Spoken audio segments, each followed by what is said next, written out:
Hello everyone, how are you? Welcome to another Samsung Galaxy video. Let me ask you one thing. How do you check that your phone is up to date?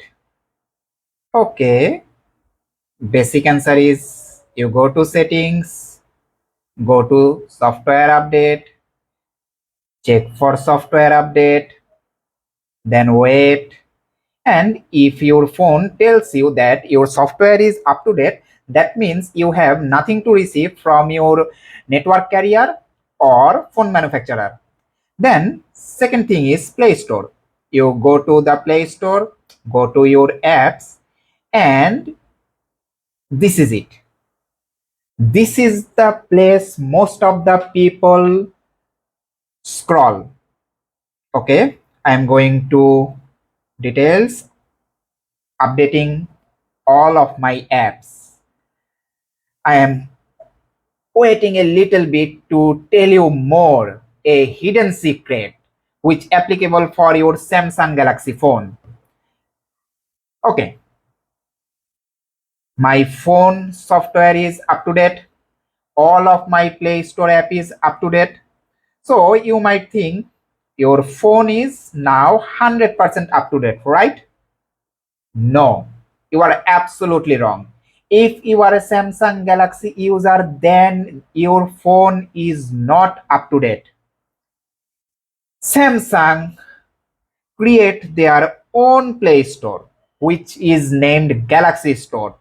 If you go to the Galaxy Store, go to menu, then what the heck? 41 app update.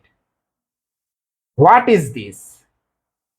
Okay, it tells me to sign in to my Samsung account. Otherwise, I can't update this app. Okay, so there is another bottleneck. You must create a Samsung account to update all your apps. You can't up to date all the built-in apps installed in Samsung just updating the apps in the Play Store.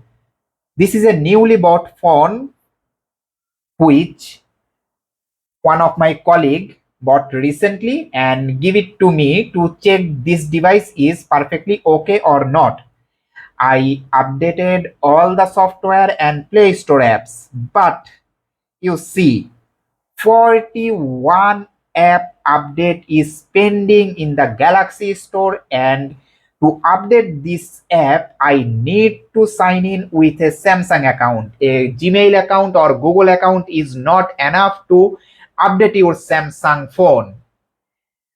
That is I want to tell you in this video. If you are a Samsung Galaxy user, which I know there is a billion of user around the world, you have to check Galaxy Store regularly. That's why my channel always focuses on Galaxy Store update rather than Play Store, because Play Store is normal, everybody knows it, but Galaxy Store, you didn't heard about it, now you know it. You must create a Samsung account and regularly check Galaxy Store for updating all of your built-in Samsung apps. Thank you very much.